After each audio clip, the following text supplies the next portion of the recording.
من المؤمنين أنفسهم وأموالهم بأنهم الجنة يقاتلون في سبيل الله فيقتلون ويقتلون وعدا عليه حقا في التوراة والإنجيل والقرآن ومن أوفى بعهده من الله فاستبشروا ببايعكم الذي بايعتم به أولئك وذلك هو الفوز العظيم.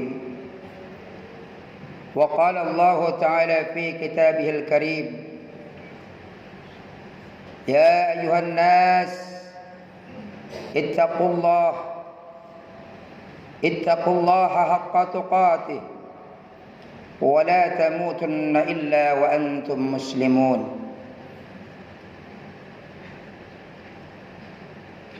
Ma'asyiral muslimin, sedang salat Jumat yang dirahmati Allah Subhanahu wa taala. Di sini saya selaku khatib menyampaikan wasiat takwa, terutama untuk pribadi khatib dan juga untuk kita semua yang kita mengikrarkan diri bahwa kita adalah orang Islam, orang mukmin, insyaallah menjadi orang yang bertakwa di hadapan Allah Subhanahu wa taala. Yakni tidak lain tidak bukan kita tunduk kepada Allah Subhanahu wa taala, melaksanakan seluruh perintah-perintah Allah, kemudian kita menjauhi segala larangan-larangannya dengan sekuat-kuat tenaga dan pikiran kita. InsyaAllah apabila ini sudah kita laksanakan, wasilah kita untuk mendapatkan ridho Allah Subhanahu wa taala, insyaallah bahagia dunia dan bahagia akhirat. Amin ya rabbal alamin. Hadirin yang dirahmati Allah Subhanahu wa taala, adapun judul khutbah kita dalam kesempatan ini yaitu jiwa orang mukmin, harta orang mukmin dibeli oleh Allah Subhanahu wa taala dengan ganjaran jannahnya. Hadirin rahimakumullah, kita sebagai seorang mukmin semestinya kita bangga. Kenapa katakan bangga? Karena di dalam kehidupan kita yang kita jalani saat sekarang ini punya nilai yang besar di hadapan Allah Subhanahu wa taala. Kita bekerja ada nilaiannya, kita ibadah ada nilaiannya dari Allah Subhanahu wa taala. Karena itu janji Allah Subhanahu wa taala. Surah At-Taubah ayat 111 ayat 112 yang tadi saya bacakan, itu adalah gambaran kepada kita janji Allah Subhanahu wa taala. Innallaha ashtara minal mu'minin, sesungguhnya Allah membeli orang-orang mukmin. Apanya yang dibeli Allah? Anfusahum, jiwa mereka, wa amwaluhum, harta mereka, bi anna lahumul jannah, bagi mereka itu diberikan surga oleh Allah Subhanahu wa taala. Mereka apa yang dikerjakan oleh mereka yang sehingga Allah Subhanahu wa taala sangat betul-betul menjaga jiwa harta orang mukmin? Mereka yuqatiluna fi sabilillah, berjuang di jalan Allah Subhanahu wa taala. Dalam penjelasan fisabilillah, sabilillah ini banyak, bukan hanya berperang di jalan Allah, mengangkat menghunus senjata, bukan itu saja, tetapi berperang di jalan Allah Subhanahu wa taala, yaitu orang talabul ilmi, ilmu agama Allah Subhanahu wa taala, kemudian dia berdakwah, dipanggil oleh Allah Subhanahu wa taala, meninggal dalam dakwahnya, maka itu juga dihitung fi sabilillah. Dia mempunyai pemikiran-pemikiran, ghazrul fikr, berpikir tentang bagaimana menyatukan umat, bagaimana membesarkan umat, bagaimana membesarkan agama. Lalu dia berjuang dengan pikiran yang baik dan ilmunya. Meninggal dia, maka juga dihitung fi sabilillah. Tetapi sabilillah yang hakikinya yaitu fayaqatuluna wa yuqtalun, yang dulu terjadi semasa baginda Rasulullah sallallahu alaihi wasallam, para sahabat, para tabi'in, yang mereka memperjuangkan dan mempertahankan agama Allah Subhanahu wa taala. Mereka berjuang di jalan Allah, mengangkat senjata. Ada yang terbunuh, ada yang dibunuh. Hadirin rahimakumullah, inilah bagian mereka, orang-orang yang mendapatkan jannah Allah. Timbul pada hati kita, benar enggak apa itu? Wa'dan 'ala Allah. Ini janji dari Allah, wa'dan 'alaihi haqqan, janji Allah itu adalah hak. Hanya kadangkala orang yang hatinya belum dekat kepada Allah, inilah yang ragu-ragu. Kalau orang-orang ragu-ragu tentang pembalasan Allah di akhirat nanti, maka dipertanyakan imannya. Kalau muslim mungkin dah muslim, tapi mukmin harus sampai ke qalbunnya, sampai ke hatinya, bahwa arkanul iman, rukun iman itu pasti akan terlaksana. Di dalam hidup ini kita menjalankan sesuatu perbuatan, ada ganjaran kata Allah Subhanahu wa taala. Orang-orang yang senantiasa at-taibun, bertaubat, dia di atas dunia ini diterima taubatnya, nanti ganjarannya surga. Sekarang percaya enggak kita adanya surga, adanya neraka? Islam itu jelas. Orang yang baik sesuai dengan aturan Allah, tempatnya jelas ditentukan Allah. Tinggal al-yaqin, keyakinan kita. Orang yang tidak yakin atau samar-samar yakinnya, maka mulai saat sekarang ini, mendengarkan khutbah ini, tingkatkan keyakinan kita kepada Allah Subhanahu wa taala. Tumbuhkan keyakinan kita sebelum ajal menjemput kita, bahwa surga dan neraka itu sudah ditentukan dan adanya. Sudah diciptakan oleh Allah Subhanahu wa taala. Nah, ini harus kita tanamkan kembali akidah, keyakinan, ketauhidan kita, dengan segala senantiasa kita ingat kepada Allah Subhanahu wa taala. Menyuburkan kembali ketauhidan itu dengan apa? Dengan senantiasa menyebut Allah Subhanahu wa taala dalam kehidupan kita sehari-hari. Berzikrillah dengan kalimat la ilaha illallah Muhammadur Rasulullah.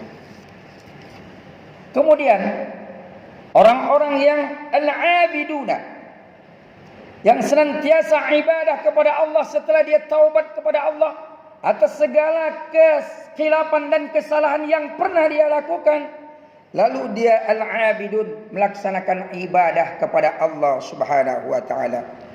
Orang-orang yang abidun, ibadah kepada Allah, yaitu ayyaqulu sami'na wa ata'na.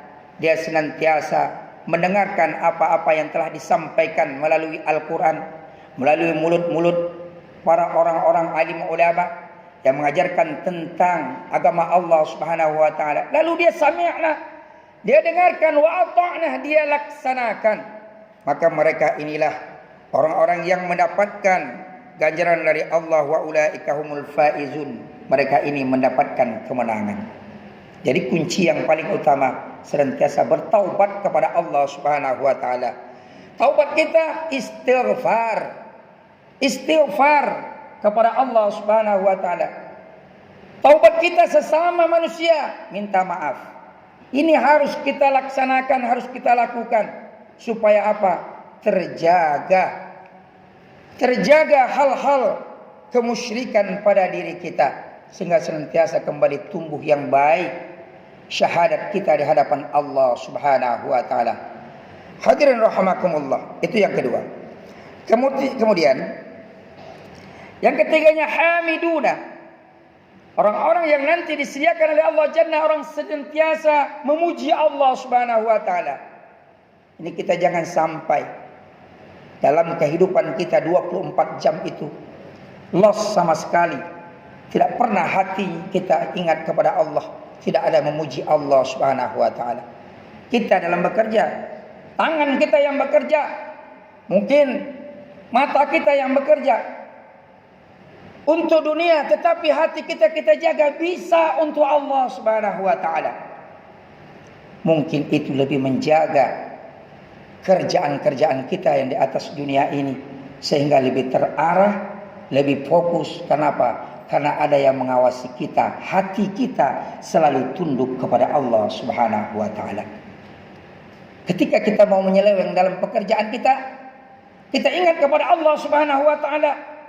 Maka ingatlah kita, orang yang melakukan suatu perbuatan yang buruk tidak sesuai dengan aturan-aturan Allah, maka dunia bisa kau lari daripada Allah, lari daripada manusia, tetapi kau tidak bisa lari daripada perhatian Allah Subhanahu wa ta'ala. Jadi timbul pada pekerjaan kita, jadi kerja kita kerja yang baik, seperti diawasi. Tidak ada atasan kita mengawasi, tetapi kerjaan kita bagus. Kenapa? Karena hatinya ingat kepada Allah, seolah-olah dia diawasi oleh Allah Subhanahu wa ta'ala. Inilah yang dicari atau dituntun oleh baginda Rasulullah Muhammad sallallahu alaihi wasallam. Ketika orang sudah dekat kepada Allah Subhanahu wa ta'ala, dia at-taibuna, abiduna, kemudian hamiduna, dia akan bagus dalam fi'liyahnya, dia akan bagus dalam kesehariannya. Orang-orang akan terheran-heran kepadanya. Kenapa? Karena orang yang senantiasa rasa dirinya diperhatikan Allah Subhanahu wa ta'ala, orang-orang ini adalah orang-orang yang ihsan. Anta'budallaha ka'annaka tarahu fa illam takun tarahu fa innahu yarak. Dia seolah-olah ibadah, dia ingat Allah, dilihat Allah, dia melihat Allah. Tetapi juga ketika dia tidak merasakan hal demikian, tetapi dia merasakan dia diperhatikan oleh Allah Subhanahu wa ta'ala. Hadirin yang dirahmati Allah Subhanahu wa ta'ala. Nah, oleh karena itu ini tanamkan pada diri kita. Karena yang kita kejar hidup di atas dunia ini bukan hanya kekayaan dunia. Banyak orang yang kaya di atas dunia, kita lihat kenyataannya kembali ke hadapan Allah tidak ada yang dia bawa. Ini saya mengingatkan kepada kita semua bahwa kita harus sandarkan diri kita kepada Allah Subhanahu wa ta'ala. Jangan sampai kita merugi. Rezeki diberikan Allah, bersyukur kepada Allah Subhanahu wa ta'ala. Infakkan sebahagian rezeki kita sebagai tabungan kita di akhirat. Jangan kita hitung-hitung, kita habiskan hanya untuk dunia, tetapi sangkutkan ini adalah untuk akhirat. Anfiqu mimma razaqnakum, nafkahkan sebahagian rizki yang telah kami berikan kepadamu, kata Allah Subhanahu wa ta'ala. Dengan nafkah, infak, banyak rezeki diberikan oleh Allah. Bersyukur kita kepada Allah. Kalau kita bersyukur kepada Allah, insya Allah rizki kita ditambah-tambah oleh Allah Subhanahu wa ta'ala. Hadirin yang dirahmati Allah, di Karawang ini buruh itu sangat banyak, jutaan. Tapi entah apakah lebih banyak yang bersyukur apa tidaknya. Kalau menurut apa yang telah disampaikan Allah, maka akan ditambah-tambah rezekinya. Kelihatannya tahun ini kenaikan gajinya tidak direstui oleh pemerintah.